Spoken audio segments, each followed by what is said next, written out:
ಎಲ್ಲರಿಗೂ ಸಂವೇದ ಈ ಕಲಿಕಾ ಕಾರ್ಯಕ್ರಮಕ್ಕೆ ಸ್ವಾಗತ. ಮಕ್ಕಳೇ, ಇಂದು ನಾವು 9ನೇ ತರಗತಿಯ ವಿಜ್ಞಾನದ ಒಂದು ಪಾಠದ ಬಗ್ಗೆ ತಿಳಿದುಕೊಳ್ಳಲಿದ್ದೇವೆ. ಮಕ್ಕಳೇ, ಈ ಚಿತ್ರವನ್ನು ಗಮನಿಸಿ. ಏನು ಕಾಣಿಸ್ತಾ ಇದೆ ನಿಮಗೆ? ಹೌದು, ಸರಿಯಾಗಿ ಊಹಿಸಿದ್ದೀರಾ. ಈ ಚಿತ್ರದಲ್ಲಿ ನಿಮಗೆ ಜೇನುಗೂಡಿನ ರಚನೆಗಳು ಕಾಣಿಸ್ತಾ ಇದೆ. ಹಾಗಾದರೆ ನಾವು ಯಾವ ಪಾಠದ ಬಗ್ಗೆ ತಿಳಿದುಕೊಳ್ಳಲಿದ್ದೇವೆ? ಊಹೆ ಮಾಡೋಕ್ಕಾಗತ್ತಾ ಮಕ್ಕಳೇ? ಈಗ ನಾವು ಕಲಿಯಲಿರುವ ಪಾಠ ಜೀವದ ಮೂಲ ಘಟಕ. ಈ ಪಾಠವು ನಿಮ್ಮ ಪುಸ್ತಕದ 5ನೇ ಅಧ್ಯಾಯವಾಗಿದ್ದು ಪುಟ ಸಂಖ್ಯೆ 46ರಿಂದ 63ರವರೆಗೆ ಪಾಠ ಇರುತ್ತೆ. ಈ ಪಾಠವನ್ನು ನಾವು 3 ಅವಧಿಯಲ್ಲಿ ಕಲಿಯಲಿದ್ದೇವೆ. ಇದು ಮೊದಲನೇ ಅವಧಿಯಾಗಿದೆ. ಪಾಠದ ಬಗ್ಗೆ ತಿಳಿದುಕೊಳ್ಳುವ ಮೊದಲು ನೀವು ನಿಮ್ಮ ಪುಸ್ತಕಗಳನ್ನು, ಪೆನ್ಗಳನ್ನು ರೆಡಿ ಇಟ್ಕೊಳ್ಳಿ ಮಕ್ಕಳೇ. ನಾವು ಪಾಠದ ಪರಿಕಲ್ಪನೆಯ ಬಗ್ಗೆ ತಿಳಿದುಕೊಳ್ಳೋಣ. ಈ ಪಾಠದಲ್ಲಿ ನಾವು ಜೀವಿಗಳು ಯಾವುದರಿಂದ ಮಾಡಲ್ಪಟ್ಟಿವೆ, ಸೂಕ್ಷ್ಮದರ್ಶಕ, ಏಕಕೋಶೀಯ ಮತ್ತು ಬಹುಕೋಶೀಯ ಜೀವಿಗಳು, ಜೀವಕೋಶಗಳ ಆಕಾರ ಮತ್ತು ಗಾತ್ರ ಹಾಗೂ ಜೀವಕೋಶದ ರಚನಾತ್ಮಕ ವ್ಯವಸ್ಥೆಗಳು, ಅದರಡಿಯಲ್ಲಿ ಕೋಶಪೊರೆ, ಕೋಶ ಕೇಂದ್ರ, ಕೋಶ ದ್ರವ್ಯಗಳ ಬಗ್ಗೆ ಕೂಡ ಕಲಿಯಲಿದ್ದೇವೆ. ಹಾಗೂ ಕೋಶಭಿತ್ತಿ, ಕಣದಂಗಗಳು. ಈ ಕಣದಂಗಗಳ ಅಡಿಯಲ್ಲಿ ನಾವು ಎಂಡೋಪ್ಲಾಸ್ಮಿಕ್ ರೆಟಿಕ್ಯುಲಮ್, ಗಾಲ್ಗಿ ಸಂಕೀರ್ಣ, ಲೈಸೋಸೋಮ್ಗಳು, ಮೈಟೊಕಾಂಡ್ರಿಯಾ, ಪ್ಲಾಸ್ಟಿಡ್ಗಳು, ರಸದಾನಿಗಳ ಬಗ್ಗೆ ತಿಳಿದುಕೊಳ್ತೇವೆ. ಈ ಪಾಠದಲ್ಲಿ ನಾವು ಸಸ್ಯ ಮತ್ತು ಪ್ರಾಣಿ ಜೀವಕೋಶಗಳ ಬಗ್ಗೆ ಕೂಡ ತಿಳಿದುಕೊಳ್ತೇವೆ. ಹಾಗಾದರೆ ಮಕ್ಕಳೇ, ಈ ಅವಧಿಯಲ್ಲಿ ನಾವು ಕಲಿಯಲಿರುವ ಪರಿಕಲ್ಪನೆಗಳು ಯಾವುದು? ಅದನ್ನು ನೋಡೋಣ ಬನ್ನಿ. ಈ ಅವಧಿಯಲ್ಲಿ ನಾವು ಜೀವಿಗಳು ಯಾವುದರಿಂದ ಮಾಡಲ್ಪಟ್ಟಿದೆ ಎಂಬುದರ ಬಗ್ಗೆ ತಿಳಿದುಕೊಳ್ತೇವೆ. ಜೊತೆಗೆ ಸೂಕ್ಷ್ಮದರ್ಶಕ, ಏಕಕೋಶೀಯ ಮತ್ತು ಬಹುಕೋಶೀಯ ಜೀವಿಗಳು, ಜೀವಕೋಶಗಳ ಆಕಾರ ಮತ್ತು ಗಾತ್ರ, ಜೀವಕೋಶದ ರಚನಾತ್ಮಕ ವ್ಯವಸ್ಥೆಗಳು, ಇದರಡಿಯಲ್ಲಿ ನಾವು ಕೋಶ ಪೊರೆಯ ಬಗ್ಗೆ ಕೂಡ ಕಲಿತುಕೊಳ್ಳೋಣ. ಜೀವಕೋಶದ ರಚನೆ ಮತ್ತು ಕಾರ್ಯಗಳನ್ನು ಅರಿಯುವುದಕ್ಕಿಂತ ಮುನ್ನ ಜೀವಕೋಶದ ಆವಿಷ್ಕಾರದ ಬಗ್ಗೆ ತಿಳಿದುಕೊಳ್ಬೇಕು. ಜೀವಕೋಶದ ಆವಿಷ್ಕಾರ ಮಾಡಿದ ವಿಜ್ಞಾನಿ ಯಾರು, ಯಾವಾಗ ಮತ್ತು ಹೇಗೆ ಎಂದು ತಿಳಿದುಕೊಳ್ಳೋಣ. ಕಾರ್ಕ್ನ ತೆಳುವಾದ ಪದರವನ್ನು ಪರಿಶೀಲಿಸುತ್ತಿದ್ದಾಗ ಜೇನುಗೂಡನ್ನು ಹೋಲುವ ಸಣ್ಣ ಸಣ್ಣ ಕೋಣೆಗಳಂಥ ರಚನೆಗಳನ್ನು 1665ರಲ್ಲಿ ತಾವೇ ರೂಪಿಸಿದ ಸೂಕ್ಷ್ಮದರ್ಶಕದಡಿಯಲ್ಲಿ ರಾಬರ್ಟ್ ಹುಕ್ ಎಂಬ ಆಂಗ್ಲ ವಿಜ್ಞಾನಿ ಜೀವಕೋಶವನ್ನು ಕಂಡುಹಿಡಿದರು.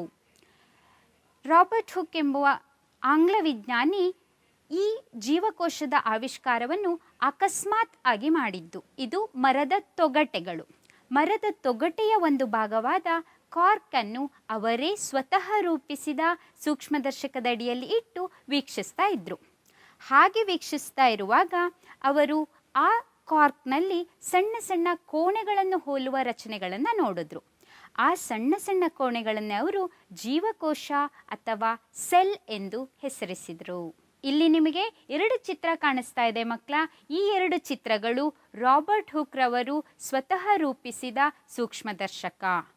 ರಾಬರ್ಟ್ ಹುಕ್ ರವರು ವೀಕ್ಷಿಸಿದಂತಹ ಸಣ್ಣ ಪೆಟ್ಟಿಗೆಯಂಥ ರಚನೆಗಳನ್ನು ಸೆಲ್ ಎಂದು ಕರೆದರು. ಯಾಕೆ ಅವರು ಸೆಲ್ ಅಂತ ಕರೆದ್ರು? ಊಹಿಸೋಕ್ಕಾಗತ್ತಾ ಮಕ್ಕಳೇ? ಏನಕ್ಕಂದರೆ ಸೆಲ್ ಎಂಬುದು ಒಂದು ಲ್ಯಾಟಿನ್ ಭಾಷೆಯ ಪದ. ಅದರರ್ಥ ಸಣ್ಣ ಕೋಣೆಗಳು ಎಂದು. ಆದುದರಿಂದ ಅವರು ನೋಡಿದ ಸಣ್ಣ ಕೋಣೆಗಳಂತಹ ರಚನೆಗಳನ್ನು ಸೆಲ್ ಎಂದು ಕರೆದರು. ಇಲ್ಲಿ ನೀವು ಒಂದು ಚಿತ್ರ ನೋಡ್ತಾ ಇದ್ದೀರಾ. ಈ ಚಿತ್ರ ಜೇನುಗೂಡುಗಳನ್ನು ತೋರಿಸುತ್ತೆ. ಅವರು ಇದೇ ತರಹ ಜೇನುಗೂಡುಗಳನ್ನು ಹೋಲುವಂತಹ ರಚನೆಯನ್ನು ಕಾರ್ಕ್ನಲ್ಲಿ ವೀಕ್ಷಿಸಿದ್ರು. ಇಲ್ಲಿ ಒಂದು ಚಿತ್ರ ಕಾಣಿಸ್ತಾ ಇದೆ ಮಕ್ಕಳೇ. ಈ ಚಿತ್ರ ರಾಬರ್ಟ್ ಹುಕ್ ರವರು ಕಾರ್ಕ್ನಲ್ಲಿ ವೀಕ್ಷಿಸಿದಂತಹ ಜೇನುಗೂಡಿನಂತಹ ಸಣ್ಣ ಕೋಣೆಗಳಂತಹ ರಚನೆ. ಜೀವಕೋಶ ಶಾಸ್ತ್ರ ಅಥವಾ ಕೋಶ ವಿಜ್ಞಾನ ಹಾಗೆಂದರೇನು? ಜೀವಕೋಶದ ರಚನೆ ಮತ್ತು ಕಾರ್ಯಗಳ ಬಗ್ಗೆ ಅಭ್ಯಾಸ ಮಾಡುವ ವಿಜ್ಞಾನದ ವಿಭಾಗವನ್ನು ಜೀವಕೋಶ ಶಾಸ್ತ್ರ ಎಂದು ಕರೆಯುತ್ತಾರೆ ಅಥವಾ ಕೋಶ ವಿಜ್ಞಾನ ಎಂದು ಕರೆಯುತ್ತಾರೆ.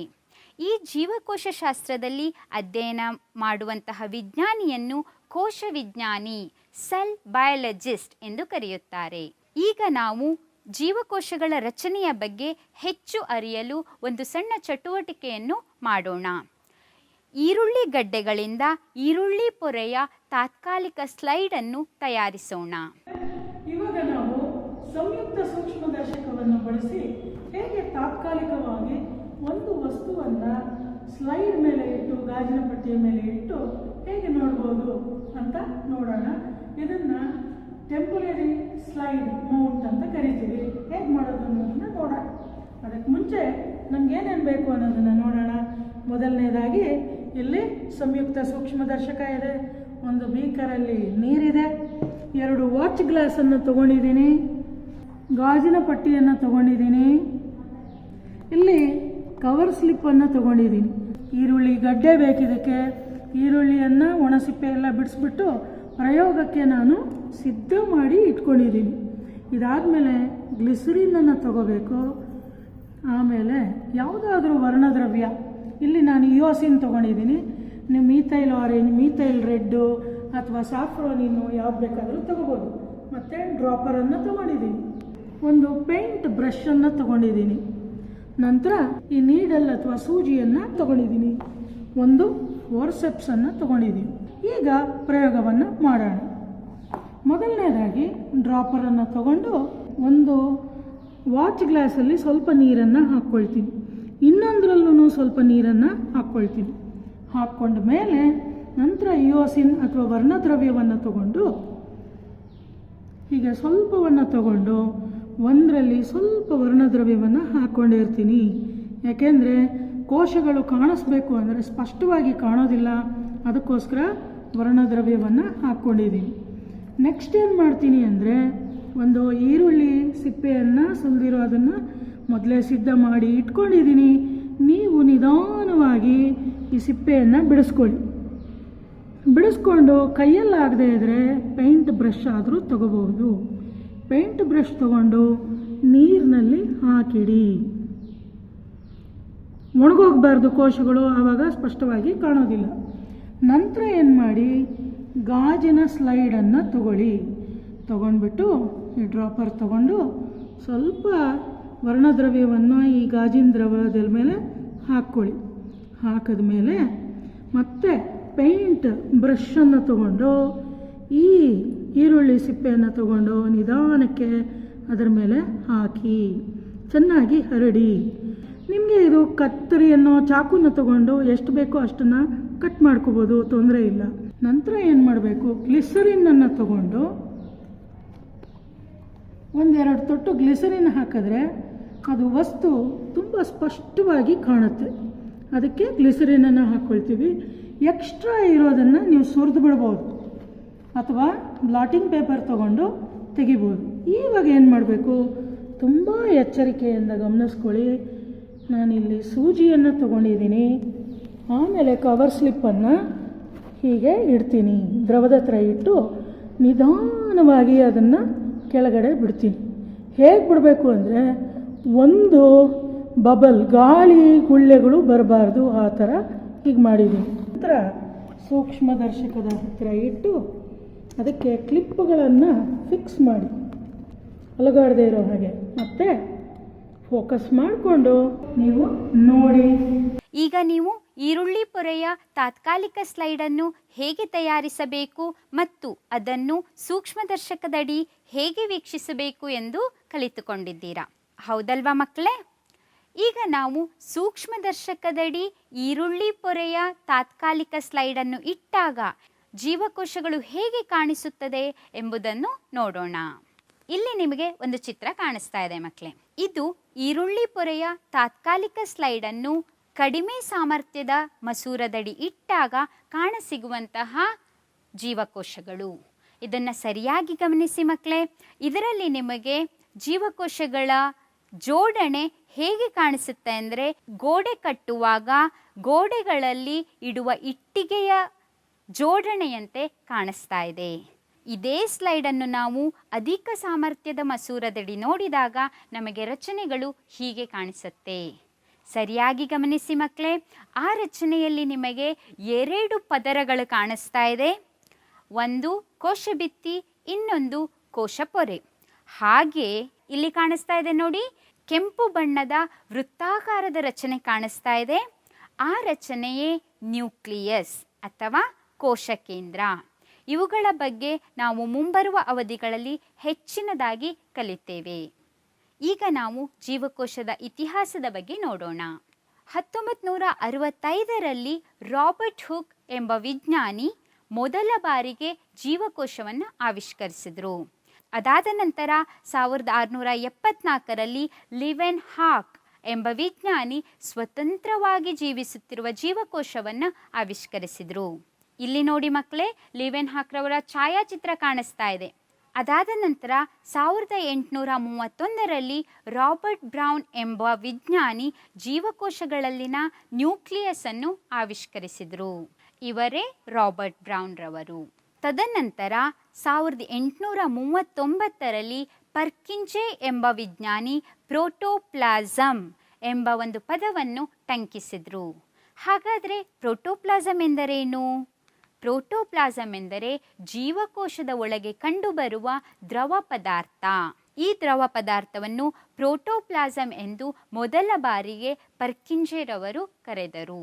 ಅದಾದ ನಂತರ 1838 ಮತ್ತು 1839ರಲ್ಲಿ ಶ್ಲೀಡನ್ ಮತ್ತು ಶ್ವಾನ್ ಎಂಬ ಇಬ್ಬರು ವಿಜ್ಞಾನಿಗಳು ಕೋಶ ಸಿದ್ಧಾಂತವನ್ನು ಪ್ರತಿಪಾದಿಸಿದರು.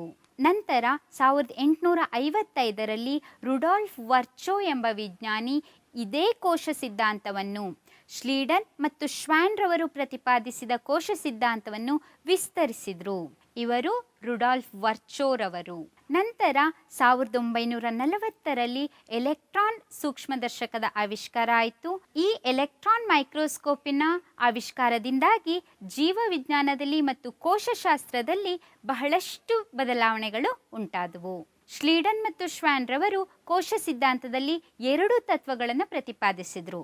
ಮೊದಲನೇ ತತ್ವ ಏನು ಹೇಳುತ್ತೆ ಅಂದರೆ, ಎಲ್ಲ ಸಸ್ಯಗಳು ಮತ್ತು ಪ್ರಾಣಿಗಳು ಜೀವಕೋಶಗಳಿಂದ ಮಾಡಲ್ಪಟ್ಟಿವೆ ಹಾಗೂ ಜೀವಕೋಶವು ಜೀವದ ಮೂಲ ಘಟಕ. ಇವೆರಡು ತತ್ವಗಳನ್ನು ಶ್ಲೀಡನ್ ಮತ್ತು ಶ್ವಾನ್ ರವರು ಪ್ರತಿಪಾದಿಸಿದರು. ನಂತರ ರುಡಾಲ್ಫ್ ವರ್ಚೋರವರು ಈ ಸಿದ್ಧಾಂತವನ್ನು ವಿಸ್ತರಿಸಿ ಹೇಳಿದ್ದೇನೆಂದರೆ, ಈಗಾಗಲೇ ಅಸ್ತಿತ್ವದಲ್ಲಿರುವ ಜೀವಕೋಶಗಳಿಂದ ಹೊಸ ಜೀವಕೋಶಗಳು ಉಂಟಾಗುತ್ತವೆ. ಮಕ್ಕಳೇ, ಕೋಶ ಸಿದ್ಧಾಂತದಲ್ಲಿ ಹೇಳಿರುವಂತೆ ಎಲ್ಲ ಸಸ್ಯಗಳು ಮತ್ತು ಪ್ರಾಣಿಗಳು ಜೀವಕೋಶಗಳಿಂದ ಮಾಡಲ್ಪಟ್ಟಿವೆ, ಹೌದಲ್ವೇ? ಹಾಗಾದರೆ ಎಲ್ಲ ಜೀವಿಗಳಲ್ಲಿ ಇರುವ ಜೀವಕೋಶಗಳ ಸಂಖ್ಯೆ ಒಂದೇ ಇರುತ್ತದೆಯೇ? ಅದರ ಬಗ್ಗೆ ತಿಳಿದುಕೊಳ್ಳೋಣ. ಜೀವಿಗಳಲ್ಲಿರುವ ಜೀವಕೋಶದ ಸಂಖ್ಯೆಯ ಆಧಾರದ ಮೇಲೆ 2 ಥರದ ಜೀವಿಗಳನ್ನು ನಾವು ನೋಡಬಹುದು. ಒಂದು ಏಕಕೋಶೀಯ ಜೀವಿಗಳು, ಮತ್ತೊಂದು ಬಹುಕೋಶೀಯ ಜೀವಿಗಳು. ಏಕಕೋಶೀಯ ಜೀವಿಗಳು ಮತ್ತು ಬಹುಕೋಶೀಯ ಜೀವಿಗಳ ನಡುವೆ ಇರುವ ವ್ಯತ್ಯಾಸಗಳೇನು? ಇಲ್ಲಿ ನಿಮಗೆ ಕಾಣಿಸ್ತಾ ಇದೆ ಮಕ್ಕಳೇ. ಏಕಕೋಶೀಯ ಜೀವಿಗಳಲ್ಲಿ ಒಂದು ಕೋಶವು ಒಂದು ಪೂರ್ಣ ಜೀವಿಯನ್ನು ಪ್ರತಿನಿಧಿಸುತ್ತೆ. ಆದರೆ ಬಹುಕೋಶೀಯ ಜೀವಿಗಳಲ್ಲಿ ಅನೇಕ ಜೀವಕೋಶಗಳ ಗುಂಪು ಒಂದೇ ಜೀವಿಯಲ್ಲಿ ಕಂಡುಬರುತ್ತೆ. ಮತ್ತು ಏಕಕೋಶ ಜೀವಿಗಳಲ್ಲಿ ಒಂದೇ ಜೀವಕೋಶ ಇರೋದ್ರಿಂದ ಜೀವಿಯ ಎಲ್ಲ ಕಾರ್ಯಗಳನ್ನು ಒಂದೇ ಕೋಶವು ನಿರ್ವಹಿಸುತ್ತೆ. ಅದು ಉಸಿರಾಟ ಇರಬಹುದು, ವಿಸರ್ಜನೆ ಇರಬಹುದು, ಆಹಾರವನ್ನು ಜೀವಕೋಶದೊಳಗೆ ತೆಗೆದುಕೊಳ್ಳಬಹುದು ಇರಬಹುದು. ಎಲ್ಲ ಕಾರ್ಯಗಳನ್ನು ಒಂದೇ ಜೀವಕೋಶ ನಿರ್ವಹಿಸುತ್ತೆ. ಆದರೆ ಬಹುಕೋಶೀಯ ಜೀವಿಗಳಲ್ಲಿ ಜೀವಕೋಶಗಳ ಗುಂಪು ಇರುವುದರಿಂದ ಅನೇಕ ಜೀವಕೋಶಗಳ ಗುಂಪು ಬೇರೆ ಬೇರೆ ಕಾರ್ಯವನ್ನು ನಿರ್ವಹಿಸುತ್ತದೆ. ಏಕಕೋಶೀಯ ಜೀವಿಗಳಲ್ಲಿ ಒಂದೇ ಜೀವಕೋಶ ಇರೋದ್ರಿಂದ ದೇಹದ ರಚನೆ ಸರಳವಾಗಿರುತ್ತೆ. ಆದರೆ ಬಹುಕೋಶೀಯ ಜೀವಿಗಳಲ್ಲಿ ಜೀವಕೋಶಗಳ ಗುಂಪಿರೋದ್ರಿಂದ ದೇಹ ರಚನೆ ಸಂಕೀರ್ಣವಾಗಿರುತ್ತೆ. ಏಕಕೋಶೀಯ ಜೀವಿಗಳಿಗೆ ಉದಾಹರಣೆಗಳೇನು? ಉದಾಹರಣೆಗಳು ಯಾವುದೆಂದರೆ ಯುಗ್ಲಿನ, ಬ್ಯಾಕ್ಟೀರಿಯಾ, ಪ್ಯಾರಾಮೇಷಿಯಂ. ಆದರೆ ಬಹುಕೋಶೀಯ ಜೀವಿಗಳೆಂದರೆ ಶಿಲೀಂಧ್ರಗಳು, ಸಸ್ಯ ಮತ್ತು ಪ್ರಾಣಿಗಳು. ಈಗ ನಾನು ನಿಮಗೆ ಕೆಲವೊಂದು ಚಿತ್ರಗಳನ್ನು ತೋರಿಸ್ತೀನಿ ಮಕ್ಕಳೇ. ಅದರಲ್ಲಿ ಇರುವಂತಹ ಜೀವಿಗಳು ಏಕಕೋಶೀಯ ಜೀವಿಗಳೇ ಅಥವಾ ಬಹುಕೋಶೀಯ ಜೀವಿಗಳೇ ಎಂದು ನೀವು ಊಹಿಸಬೇಕು. ಇಲ್ಲಿ ಮೊದಲನೇ ಚಿತ್ರ ನೋಡಿ ಮಕ್ಕಳೇ. ಈ ಚಿತ್ರದಲ್ಲಿ 3 ಜೀವಿಗಳು ಕಾಣಿಸ್ತಾ ಇದೆ. ಮೊದಲನೇದಾಗಿ ಅಲ್ಲಿ ಯಾವುದೇ ಒಂದು ಆಕಾರವಿಲ್ಲದ ಜೀವಿ ಇದೆ, ಅಮೀಬಾ. ಹಾಗೇನೆ ನಮಗೆ ಯುಗ್ಲಿನ ಮತ್ತು ಪ್ಯಾರಾಮೇಷಿಯಂ ಕೂಡ ಕಾಣಿಸ್ತಾ ಇದೆ. ಈ 3 ಜೀವಿಗಳು ಏಕಕೋಶೀಯ ಜೀವಿಗಳಾಗಿವೆ. ಇಲ್ಲಿ ಮತ್ತೊಂದು ಚಿತ್ರ ಕಾಣಿಸ್ತಾ ಇದೆ ಮಕ್ಕಳೇ. ಈ ಚಿತ್ರ ಕ್ಲಾಮಿಡೋಮೊನಾಸ್ದು. ಈ ಕ್ಲಾಮಿಡೋಮೊನಾಸ್ ಕೂಡ ಒಂದು ಏಕಕೋಶೀಯ ಜೀವಿ ಅಥವಾ ಯೂನಿಸೆಲ್ಯುಲರ್ ಆರ್ಗ್ಯಾನಿಸಮ್. ಇಲ್ಲಿ ಮತ್ತೊಂದು ಚಿತ್ರ ಕಾಣಿಸ್ತಾ ಇದೆ. ಇದನ್ನ ನೀವು ಮಳೆಗಾಲದಲ್ಲಿ ನಿಮ್ಮ ಸುತ್ತಮುತ್ತದ ಪ್ರದೇಶದಲ್ಲಿ ನೋಡಿರ್ತೀರಾ. ಏನು ಇದು? ಊಹೆ ಮಾಡೋಕ್ಕಾಗತ್ತಾ ಮಕ್ಕಳೇ? ಹೌದು, ಸರಿಯಾಗಿ ಊಹೆ ಮಾಡಿದ್ದೀರಾ. ಇದು ಅಣಬೆ. ಅಣಬೆಗಳು ಶಿಲೀಂಧ್ರ ವರ್ಗಕ್ಕೆ ಸೇರಿವೆ. ಈ ಅಣಬೆಗಳು ಬಹುಕೋಶೀಯ ಜೀವಿಗಳು, ಅಂದರೆ ಮಲ್ಟಿಸೆಲ್ಯುಲರ್ ಆರ್ಗ್ಯಾನಿಸಮ್ಸ್. ಈ ಚಿತ್ರದಲ್ಲಿ ನಿಮಗೆ ಹಲವಾರು ಗಿಡಮರಗಳು ಕಾಣಿಸ್ತಾ ಇದೆ.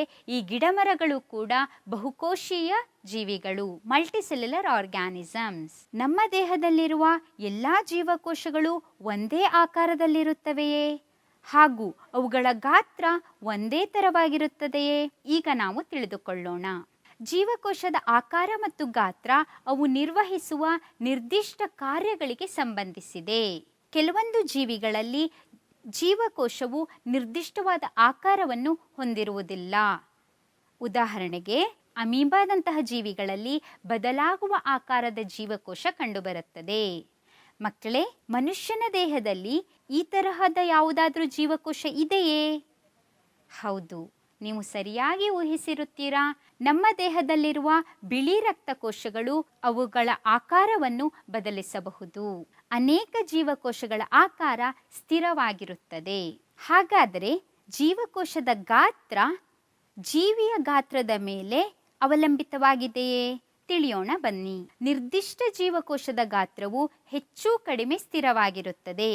ಜೀವಿಯ ದೇಹದ ಗಾತ್ರವು ಜೀವಿಗಳಲ್ಲಿರುವ ಜೀವಕೋಶಗಳ ಸಂಖ್ಯೆಯ ಮೇಲೆ ಅವಲಂಬಿತವಾಗಿರುತ್ತದೆಯೇ ಹೊರತು ಜೀವಕೋಶದ ಗಾತ್ರದ ಮೇಲಲ್ಲ.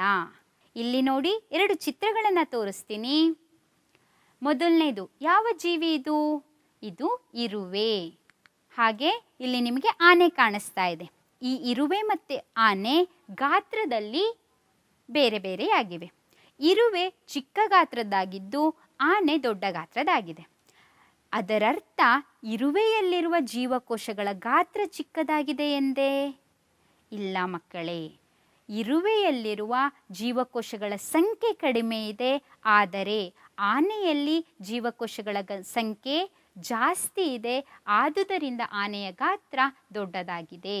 ಪ್ರತಿಯೊಂದು ಜೀವಕೋಶವು ಬೇರೆ ಬೇರೆ ಆಕಾರದಲ್ಲಿ ಕಾಣಸಿಗಬಹುದು. ಇಲ್ಲಿ ನಾನು ಕೆಲವೊಂದು ಜೀವಕೋಶವನ್ನು ತೋರಿಸ್ತೇನೆ. ಅದರ ಆಕಾರವನ್ನು ಗಮನಿಸಿ. ಮೊದಲನೇದಾಗಿ ಈ ಚಿತ್ರ. ಈ ಚಿತ್ರದಲ್ಲಿ ಯಾವ ಜೀವಕೋಶ ಇದೆ ಮಕ್ಕಳೇ? ಹೌದು, ಸರಿಯಾಗಿ ಊಹಿಸಿದ್ದೀರಾ. ಇದು ನರಕೋಶ. ಈ ನರಕೋಶವು ವಿಶಿಷ್ಟ ಆಕಾರವನ್ನು ಹೊಂದಿದೆ. ಇದು ಯಾವ ಜೀವಕೋಶ? ಇದು ಬೋನ್ ಸೆಲ್ ಅಥವಾ ಮೂಳೆಕೋಶ. ಇದು ಕೆಂಪು ರಕ್ತಕೋಶ, ರೆಡ್ ಬ್ಲಡ್ ಸೆಲ್ಸ್. ಇದರ ಆಕಾರ ಕೂಡ ಬೇರೆಯಾಗಿದೆ. ಇಲ್ಲಿ ನೋಡಿ ಮಕ್ಕಳೇ, ಈ ಚಿತ್ರದಲ್ಲಿ ನಮಗೆ 2 ಜೀವಕೋಶಗಳು ಕಾಣಿಸ್ತಾ ಇದೆ. ಯಾವ್ಯಾವುದು? ಊಹೆ ಮಾಡೋಕ್ಕಾಗತ್ತಾ? ಎಸ್, ಈ ಚಿತ್ರದಲ್ಲಿ ಅಂಡಾಣು ಇದೆ ಮತ್ತು ವೀರ್ಯಾಣು ಇದೆ. ಈ ಅಂಡಾಣು ಗೋಳಾಕಾರದಲ್ಲಿದ್ದು ವೀರ್ಯಾಣುವಿಗೆ ಬಾಲದಂತಹ ರಚನೆ ಇರುತ್ತೆ. ಈಗ ಇನ್ನೊಂದು ಜೀವಕೋಶದ ಚಿತ್ರವನ್ನು ತೋರಿಸ್ತೀನಿ ಮಕ್ಕಳೇ. ಗಮನಿಸಿ, ಕಂಡುಹಿಡಿಯಲು ಪ್ರಯತ್ನಿಸಿ. ಈ ಜೀವಕೋಶ ಫ್ಯಾಟ್ ಸೆಲ್ ಅಥವಾ ಕೊಬ್ಬು ಕೋಶವಾಗಿದೆ. ಈ ಎಲ್ಲ ಜೀವಕೋಶದ ಚಿತ್ರವನ್ನು ನೋಡಿದ ಮೇಲೆ ನಿಮಗೆ ಅರಿವಿಗೆ ಬಂದಿರಬಹುದು ಮಕ್ಕಳೇ, ಜೀವಕೋಶದ ಆಕಾರ ಒಂದು ಜೀವಕೋಶದಿಂದ ಇನ್ನೊಂದು ಜೀವಕೋಶಕ್ಕೆ ಬದಲಾಗಿದೆ. ಮಕ್ಕಳೇ, ಈಗ ಜೀವಕೋಶ ಜೀವದ ಮೂಲ ಘಟಕ ಎಂದು ಏಕೆ ಕರೆಯುತ್ತಾರೆ ಎಂಬುದರ ಬಗ್ಗೆ ತಿಳಿದುಕೊಳ್ಳೋಣ. ಜೀವಿಗಳೆಲ್ಲವೂ ಜೀವಕೋಶಗಳಿಂದ ಆಗಿವೆ. ನಮ್ಮ ದೇಹವನ್ನೇ ತೆಗೆದುಕೊಳ್ಳೋಣ. ನಮ್ಮ ದೇಹದ ರಚನೆಯನ್ನು ನಾವು ಅರಿತುಕೊಳ್ಳುವಾಗ ಗೊತ್ತಾಗುತ್ತೆ, ನಮ್ಮ ದೇಹದಲ್ಲಿ ಅನೇಕ ಜೀವಕೋಶಗಳಿವೆ. ನಮ್ಮ ದೇಹವಷ್ಟೇ ಅಲ್ಲ, ಯಾವುದೇ ಒಂದು ಜೀವಿಯನ್ನು ತೆಗೆದುಕೊಂಡಾಗ ಜೀವಿಯ ದೇಹದಲ್ಲಿ ಅನೇಕ ಜೀವಕೋಶಗಳು ಇರುತ್ತವೆ. ಆದುದರಿಂದ ಜೀವಕೋಶವು ಜೀವಿಯ ರಚನೆಗೆ ಮೂಲ ಕಾರಣ. ಜೀವಿಗಳ ಎಲ್ಲ ಕಾರ್ಯವನ್ನು ಒಂದೇ ಜೀವಕೋಶವು ಮಾಡಬಲ್ಲದು. ಈಗಷ್ಟೇ ನಾವು ಅಮೀಬದ ಬಗ್ಗೆ ತಿಳಿದುಕೊಂಡ್ವಿ ಮಕ್ಕಳೇ. ಅಮೀಬಾದಲ್ಲಿ ಏನಾಗುತ್ತೆ, ಒಂದೇ ಜೀವಕೋಶ ಇರುತ್ತೆ, ಯೂನಿಸೆಲ್ಯುಲರ್ ಆರ್ಗ್ಯಾನಿಸಮ್ ಅದು ಅಲ್ವೇ. ಆ ಯೂನಿಸೆಲ್ಯುಲರ್ ಆರ್ಗ್ಯಾನಿಸಮಲ್ಲಿ ಎಲ್ಲ ಕಾರ್ಯಗಳನ್ನು ಒಂದೇ ಜೀವಕೋಶ ನಿರ್ವಹಿಸುತ್ತೆ. ಅದು ಉಸಿರಾಟ ಇರಬಹುದು, ವಿಸರ್ಜನೆ ಇರಬಹುದು, ವಿಭಜನೆ ಇರಬಹುದು, ಎಲ್ಲ ಕಾರ್ಯವನ್ನು ಒಂದೇ ಜೀವಕೋಶ ನಿರ್ವಹಿಸುತ್ತೆ. ಅಂದರೆ ನಮ್ಮ ದೇಹದಲ್ಲಿರುವ ಜೀವಕೋಶಗಳು ಸಹ ಎಲ್ಲ ಕಾರ್ಯವನ್ನು ನಿರ್ವಹಿಸಬಹುದು. ಆದ್ದರಿಂದ ಜೀವಕೋಶವನ್ನು ನಾವು ಜೀವಿಯ ರಚನಾತ್ಮಕ ಮತ್ತು ಕಾರ್ಯಾತ್ಮಕ ಘಟಕ ಎಂದು ಕರೆಯುತ್ತೇವೆ. ಏಕೆಂದರೆ ಜೀವಿಯ ರಚನೆಯಲ್ಲಿ ಜೀವಕೋಶವೇ ಪ್ರಮುಖವಾಗಿರುತ್ತದೆ ಹಾಗೂ ಜೀವಿ ಮಾಡುವಂತಹ ಪ್ರತಿಯೊಂದು ಕಾರ್ಯವೂ ಜೀವಕೋಶದಿಂದ ಮಾಡಲ್ಪಡುತ್ತದೆ. ಆದ್ದರಿಂದ ಜೀವಕೋಶವನ್ನು ನಾವು basic fundamental unit, structural and functional unit of life ಎಂದು ಕರೆಯುತ್ತೇವೆ. ಈಗ ನಾವು ಜೀವಕೋಶದ ರಚನಾತ್ಮಕ ವ್ಯವಸ್ಥೆ ಬಗ್ಗೆ ತಿಳಿದುಕೊಳ್ಳೋಣ. ಬಹುತೇಕ ಪ್ರತಿಯೊಂದು ಜೀವಕೋಶಗಳಲ್ಲೂ ಈ 3 ರಚನೆಗಳು ಕಂಡುಬರುತ್ತವೆ. ಅವು ಯಾವುವೆಂದರೆ ಕೋಶ ಪೊರೆ ಅಥವಾ ಪ್ಲಾಸ್ಮಾ ಮೆಂಬ್ರೇನ್, ಕೋಶ ಕೇಂದ್ರ ನ್ಯೂಕ್ಲಿಯಸ್ ಹಾಗೂ ಕೋಶದ್ರವ್ಯ ಸೈಟೋಪ್ಲಾಸಮ್. ಈ 3 ರಚನೆಗಳು ಬಹುತೇಕ ಜೀವಕೋಶಗಳಲ್ಲಿ ಕಂಡುಬರುತ್ತದೆ. ಈಗ ನಾವು ಜೀವಕೋಶದ ರಚನಾತ್ಮಕ ಘಟಕವಾದ ಕೋಶ ಪೊರೆಯ ಬಗ್ಗೆ ತಿಳಿದುಕೊಳ್ಳೋಣ. ಜೀವಕೋಶದ ಒಳಗಿನ ಭಾಗಗಳನ್ನು ಹೊರಗಿನ ಪರಿಸರದಿಂದ ಬೇರ್ಪಡಿಸುವ ಹೊರಗಿನ ಹೊದಿಕೆಯೇ ಕೋಶಪೊರೆ. ಈ ಕೋಶಪೊರೆಯು ಸಸ್ಯ ಮತ್ತು ಪ್ರಾಣಿ ಜೀವಕೋಶ ಎರಡರಲ್ಲೂ ಕಂಡುಬರುತ್ತದೆ. ಈ ಕೋಶಪೊರೆಯು ನಮ್ಯವಾಗಿದ್ದು ಸಾವಯವ ಅಣುಗಳಾದ ಲಿಪಿಡ್ ಮತ್ತು ಪ್ರೋಟೀನ್ಗಳಿಂದ ಮಾಡಲ್ಪಟ್ಟಿದೆ. ಹಾಗಾದರೆ ಈ ಕೋಶಪೊರೆಯ ಒಂದು ಚಿತ್ರವನ್ನು ನೋಡೋಣವೇ? ಇಲ್ಲಿ ನೋಡಿ ಮಕ್ಕಳೇ, ನಿಮಗೆ ಕೋಶಪೊರೆಯ ಚಿತ್ರ ಕಾಣಿಸ್ತಾ ಇದೆ. ಈ ಚಿತ್ರದಲ್ಲಿ ಗಮನಿಸಿ, ಮೇಲೆ ಮತ್ತು ಕೆಳಗೆ ಕಿತ್ತಳೆ ಬಣ್ಣದ ಗೋಳಾಕಾರದ ರಚನೆ ಇದೆ. ಆ ಗೋಳಾಕಾರದ ರಚನೆಗೆ 2 ಹಳದಿ ಬಣ್ಣದ ಬಾಲದಂತಹ ರಚನೆಗಳಿವೆ. ಆ ಗೋಳಾಕಾರದ ರಚನೆಗಳೇ ಲಿಪಿಡ್ ಅಣುಗಳು. ಮತ್ತು ಅಲ್ಲಲ್ಲಿ ನಿಮಗೆ ನೀಲಿ ಬಣ್ಣದ ರಚನೆಗಳು ಕಾಣಿಸ್ತಾ ಇದೆ. ಆ ನೀಲಿ ಬಣ್ಣದ ರಚನೆಗಳು ಪ್ರೋಟೀನ್ ಅಣುಗಳು. ಈ ಲಿಪಿಡ್ ಮತ್ತು ಪ್ರೋಟೀನ್ ಅಣುಗಳಿಂದ ಕೋಶಪೊರೆ ಮಾಡಲ್ಪಟ್ಟಿದೆ. ಹಾಗಾದರೆ ಈ ಕೋಶಪೊರೆಯ ಕಾರ್ಯಗಳೇನು ತಿಳಿದುಕೊಳ್ಳೋಣ. ಕೋಶಪೊರೆಯನ್ನು ಸೆಲ್ ಮೆಂಬ್ರೇನ್ ಅಥವಾ ಪ್ಲಾಸ್ಮಾ ಮೆಂಬ್ರೇನ್ ಎಂದು ಕೂಡ ಕರೆಯುತ್ತಾರೆ. ಕೋಶಪೊರೆಯು ಜೀವಕೋಶದ ಒಳಗೆ ಹೋಗುವ ಮತ್ತು ಹೊರಬರುವ ಕೆಲವು ವಸ್ತುಗಳ ಚಲನೆಯನ್ನು ನಿಯಂತ್ರಿಸುತ್ತದೆ. ಇದು ಕೆಲವು ವಸ್ತುಗಳ ಚಲನೆಯನ್ನು ತಡೆಗಟ್ಟುತ್ತದೆ. ಆ ಕಾರಣದಿಂದಾಗಿ ಕೋಶಪೊರೆಯನ್ನು ಅರೆವ್ಯಾಪ ಪೊರೆ ಎಂದು ಕರೆಯುತ್ತಾರೆ. ಈ ಕೋಶಪೊರೆ ನಮ್ಮ ಮನೆಗಳಲ್ಲಿ ಇರುವ ವಾಚ್ಮ್ಯಾನ್ ಥರ ಕೆಲಸ ನಿರ್ವಹಿಸುತ್ತೆ. ಹೇಗೆ ಅಂದರೆ, ಮನೆಗೆ ಒಳಬರುವ ಪ್ರತಿಯೊಬ್ಬ ವ್ಯಕ್ತಿಯನ್ನು ಹಾಗೂ ಹೊರಹೋಗುವ ಪ್ರತಿಯೊಬ್ಬ ವ್ಯಕ್ತಿಯನ್ನು ನಿಯಂತ್ರಿಸುವುದು ವಾಚ್ಮ್ಯಾನ್ ಕೆಲಸ. ಅದೇ ಥರ ಕೋಶಪೊರೆಯು ಕೂಡ ಕೋಶದ ಒಳಗೆ ಬರುವ ವಸ್ತುಗಳನ್ನು ಹಾಗೂ ಹೊರಹೋಗುವ ವಸ್ತುಗಳನ್ನು ನಿಯಂತ್ರಿಸುತ್ತೆ. ಯಾವುದು ಒಳಗೆ ಬರಬಹುದು, ಯಾವುದು ಹೊರ ಹೋಗಬೇಕು, ಅದನ್ನು ಕಂಟ್ರೋಲ್ ಮಾಡೋದು, ನಿಯಂತ್ರಿಸೋದು ಕೋಶಪೊರೆಯ ಕೆಲಸ. ಆದುದರಿಂದ ಕೋಶಪೊರೆಯನ್ನು ಅರೆವ್ಯಾಪ ಪೊರೆ ಎಂದು ಕರೆಯುತ್ತಾರೆ. ಈ ಕೋಶಪೊರೆಯ ಇನ್ನಷ್ಟು ಕಾರ್ಯಗಳಿವೆ. ಅದೇನು ನೋಡೋಣ ಬನ್ನಿ. ಕೋಶಪೊರೆಯು ಜೀವಕೋಶಕ್ಕೆ ಒಂದು ಆಕಾರವನ್ನು ಕೊಡುತ್ತೆ. ಈ ಕೋಶಪೊರೆ ನಮ್ಯವಾಗಿದ್ದರೂ ಸಹ, ಫ್ಲೆಕ್ಸಿಬಲ್ ಆಗಿದ್ದರೂ ಸಹ ಜೀವಕೋಶದ ಹೊರಗಿನ ಪದರವಾಗಿರೋದ್ರಿಂದ ಜೀವಕೋಶಕ್ಕೆ ಒಂದು ಆಕಾರವನ್ನು ಕೊಡುತ್ತೆ. ಜೀವಕೋಶದೊಳಗೆ ಪ್ರವೇಶಿಸುವ ವಸ್ತುಗಳನ್ನು ಇದು ನಿಯಂತ್ರಿಸುತ್ತೆ. ಯಾವ ವಸ್ತು ಒಳಗೆ ಬರಬಹುದು, ಯಾವುದನ್ನು ತಡೆಗಟ್ಟಬೇಕು ಎನ್ನುವ ಕಾರ್ಯ ಕೋಶಪೊರೆಯದ್ದಾಗಿದೆ. ಜೀವಕೋಶದೊಳಗೆ ಇರುವ ವಸ್ತುಗಳನ್ನು ರಕ್ಷಿಸುವುದು ಕೂಡ ಕೋಶಪೊರೆಯ ಒಂದು ಕಾರ್ಯವಾಗಿದೆ. ಆದುದರಿಂದ ಜೀವಕೋಶಕ್ಕೆ ಕೋಶಪೊರೆಯ ಪಾತ್ರ ಮಹತ್ವದ್ದಾಗಿರುತ್ತೆ. ಮಕ್ಕಳೇ, ಇಲ್ಲಿವರೆಗೆ ನಾವು ಕೆಲವೊಂದು ಪರಿಕಲ್ಪನೆಗಳ ಬಗ್ಗೆ ವಿಸ್ತಾರವಾಗಿ ಕಲಿತಿದ್ದೇವೆ. ಆ ಪರಿಕಲ್ಪನೆಗಳ ಮೇಲೆ ಕೆಲವೊಂದು ರಸಪ್ರಶ್ನೆಗಳಿಗೆ ಉತ್ತರಿಸೋಣ ಬನ್ನಿ. ಮೊದಲನೆಯ ಪ್ರಶ್ನೆ, ಜೀವಕೋಶದ ಪ್ರಮುಖ 3 ರಚನೆಗಳು ಯಾವ್ಯಾವುದು ಅಂತ ಕಂಡುಹಿಡಿಬೇಕು ಮಕ್ಕಳೇ. ನಿಮ್ಮ ಆಯ್ಕೆ ಹೀಗಿದೆ: ಕೋಶದ್ರವ್ಯ, ಕೋಶಪೊರೆ, ಕೋಶಭಿತ್ತಿ. ಎರಡನೇ ಆಯ್ಕೆ ಕೋಶಪೊರೆ, ಕೋಶದ್ರವ್ಯ, ಕೋಶಕೇಂದ್ರ. ಮೂರನೇ ಆಯ್ಕೆ ಕಣದಂಗಗಳು, ಕೋಶಕೇಂದ್ರ, ಕೋಶಪೊರೆ. ಹಾಗೂ ಕೊನೆಯ ಆಯ್ಕೆ ಕೋಶದ್ರವ್ಯ, ಕಣದಂಗಗಳು, ಕೋಶಭಿತ್ತಿ. ಜೀವಕೋಶದ ಪ್ರಮುಖ 3 ರಚನೆಗಳು ಯಾವ್ಯಾವುದು? ಸರಿಯಾಗಿ ಊಹೆ ಮಾಡಿದ್ದೀರಾ ಮಕ್ಕಳೇ. ಸರಿಯಾದ ಆಯ್ಕೆ ಬಿ, ಅಂದರೆ ಕೋಶಪೊರೆ, ಕೋಶದ್ರವ್ಯ ಮತ್ತು ಕೋಶಕೇಂದ್ರ. ಎರಡನೇ ಪ್ರಶ್ನೆ: ಈಗಾಗಲೇ ಅಸ್ತಿತ್ವದಲ್ಲಿರುವ ಜೀವಕೋಶಗಳಿಂದ ಹೊಸ ಜೀವಕೋಶಗಳು ಉಂಟಾಗುತ್ತವೆ ಎಂಬ ಸಿದ್ಧಾಂತವನ್ನು ಪ್ರತಿಪಾದಿಸಿದವರು. ಇದು ಕೋಶ ಸಿದ್ಧಾಂತದ ಒಂದು ತತ್ವವಾಗಿದೆ ಮಕ್ಕಳೇ. ಈ ತತ್ವವನ್ನು ಪ್ರತಿಪಾದಿಸಿದವರು ಯಾರು? ಆಯ್ಕೆಯನ್ನು ನೋಡೋಣ ಬನ್ನಿ. Schleiden, Robert Hooke, Rudolf Virchow, Robert Brown. ಈ 4ರಲ್ಲಿ ಯಾವ ವಿಜ್ಞಾನಿ ಈ ಮೇಲಿನ ತತ್ವವನ್ನು ಪ್ರತಿಪಾದಿಸಿದ್ರು? ಊಹೆ ಮಾಡೋಕ್ಕಾಗತ್ತಾ ಮಕ್ಕಳೇ? ಹೌದು, ಸರಿಯಾದ ಉತ್ತರ ಆಪ್ಷನ್ ಸಿ, 3ನೆಯ ಆಯ್ಕೆ ಸರಿಯಾಗಿದೆ, ರುಡಾಲ್ಫ್ ವರ್ಚೋ. ನಂತರದ ಪ್ರಶ್ನೆ: ನಾವು ತಯಾರಿಸಿದ ಈರುಳ್ಳಿಯ ತಾತ್ಕಾಲಿಕ ಸ್ಲೈಡ್ ಅನ್ನು ಮೊದಲು ಯಾವ ಸಾಮರ್ಥ್ಯದ ಮಸೂರದಡಿ ವೀಕ್ಷಿಸಬೇಕು? ನಾವು ಯಾವುದೇ ಒಂದು ಸ್ಲೈಡನ್ನು ಸೂಕ್ಷ್ಮದರ್ಶಕದಡಿ ವೀಕ್ಷಿಸುವಾಗ ಮೊದಲು ಯಾವ ಸಾಮರ್ಥ್ಯದ ಮಸೂರದಡಿ ಅದನ್ನು ನೋಡಬೇಕು? ನಿಮ್ಮ ಆಯ್ಕೆಗಳು ಹೀಗಿವೆ: 15x, 10x, 40x ಮತ್ತು ಕೊನೆಯ ಆಯ್ಕೆ 100x.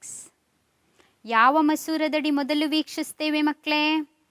ಸರಿಯಾಗಿ ಊಹೆ ಮಾಡಿದ್ದೀರಾ. ಸರಿಯಾದ ಉತ್ತರ 2ನೇ ಆಯ್ಕೆ 10x. ಜೀವಿಯ ರಚನೆಯ ಮತ್ತು ಕ್ರಿಯೆಯ ಮೂಲ ಘಟಕ. ನಿಮ್ಮ ಆಯ್ಕೆಗಳು ಹೀಗಿವೆ: ಜೀವಕೋಶಗಳು, ಕೋಶಕೇಂದ್ರ, ಕೋಶಭಿತ್ತಿ ಹಾಗೂ ಕೋಶಪೊರೆ. ಸರಿಯಾದ ಆಯ್ಕೆ ಯಾವುದು? ಯಾವುದನ್ನು ಜೀವಿಯ ರಚನಾತ್ಮಕ ಮತ್ತು ಕಾರ್ಯಾತ್ಮಕ ಘಟಕ ಎಂದು ಕರೆಯುತ್ತೇವೆ? ಊಹೆ ಸರಿಯಾಗಿದೆ ಮಕ್ಕಳೇ. ಸರಿಯಾದ ಉತ್ತರ ಎ ಆಯ್ಕೆ, ಜೀವಕೋಶಗಳು. ಕೆಳಗಿನವುಗಳಲ್ಲಿ ಯಾವುದನ್ನು ಅರೆವ್ಯಾಪ ಪೊರೆ ಎಂದು ಕರೆಯುತ್ತಾರೆ? ಆಯ್ಕೆಗಳು: ಕೋಶಕೇಂದ್ರ, ಕೋಶದ್ರವ್ಯ, ಕಣದಂಗಗಳು ಮತ್ತು ಕೋಶಪೊರೆ. 4ರಲ್ಲಿ ಯಾವ ಆಯ್ಕೆ ಸರಿಯಾಗಿದೆ? ಯಾವುದನ್ನು ಅರೆವ್ಯಾಪ ಪೊರೆ ಎಂದು ಕರೆಯುತ್ತಾರೆ ಮಕ್ಕಳೇ? ಸರಿಯಾದ ಉತ್ತರ 4ನೇ ಆಯ್ಕೆ, ಕೋಶಪೊರೆ. ಇಲ್ಲಿವರೆಗೆ ಕಲಿತಂತಹ ಪರಿಕಲ್ಪನೆಗಳಿಂದ ಒಂದಷ್ಟು ಪ್ರಶ್ನೆಗಳನ್ನು ನೀಡ್ತೀನಿ. ನಿಮ್ಮ ಗೃಹ ಕಾರ್ಯವನ್ನು ತೆಗೆದುಕೊಳ್ಳಿ. ಈ ಪ್ರಶ್ನೆಗಳನ್ನು ಬರೆದಿಟ್ಕೊಂಡು ಅದಕ್ಕೆ ಸರಿಯಾದ ಉತ್ತರವನ್ನು ಕಂಡುಹಿಡಿದು ನಿಮ್ಮ ಶಿಕ್ಷಕರಿಂದ ಅದನ್ನು ತಿದ್ದಿಸಿಕೊಳ್ಳಿ ಮಕ್ಕಳೇ. ಪ್ರಶ್ನೆಯನ್ನು ಬರೆದುಕೊಳ್ಳಿ. ಮೊದಲನೇದು, ಜೀವಕೋಶದ ಸಿದ್ಧಾಂತದ ತತ್ವಗಳನ್ನು ಪಟ್ಟಿ ಮಾಡಿ. ಎರಡನೇ ಪ್ರಶ್ನೆ, ಜೀವಕೋಶವು ಜೀವಿಯ ರಚನಾತ್ಮಕ ಹಾಗೂ ಕಾರ್ಯಾತ್ಮಕ ಘಟಕ, ಕಾರಣ ಕೊಡಿ. ಮೂರನೇ ಪ್ರಶ್ನೆ, ಏಕಕೋಶೀಯ ಮತ್ತು ಬಹುಕೋಶೀಯ ಜೀವಿಗಳ ನಡುವಿನ ವ್ಯತ್ಯಾಸಗಳನ್ನು ಬರೆದು ಉದಾಹರಣೆ ಕೊಡಿ. ನಾಲ್ಕನೇ ಪ್ರಶ್ನೆ, ಕೋಶಪೊರೆಯು ಯಾವುದರಿಂದ ಮಾಡಲ್ಪಟ್ಟಿದೆ? ಈ ಪ್ರಶ್ನೆಗಳಿಗೆ ಉತ್ತರಿಸಿ ನಿಮ್ಮ ಶಿಕ್ಷಕರಿಂದ ತಿದ್ದಿಸಿಕೊಳ್ಳಿ. ನಿಮ್ಮ ಶಿಕ್ಷಕರಿಗೆ ಉತ್ತರವನ್ನು ಬರೆದು ತೋರಿಸಿ ಮಕ್ಕಳೇ. ಇಲ್ಲಿ ತನಕ ಅನೇಕ ಪರಿಕಲ್ಪನೆಗಳನ್ನು ತಿಳಿದುಕೊಂಡಿದ್ದೇವೆ. ಸುಲಭವಾಗಿ ಪಾಠ ನಿಮಗೆ ಅರ್ಥವಾಗಿದೆ ಅಂತ ಭಾವಿಸ್ತೇನೆ. ಧನ್ಯವಾದಗಳು. ಮುಂದಿನ ತರಗತಿಯಲ್ಲಿ ಮತ್ತೆ ಭೇಟಿಯಾಗೋಣ.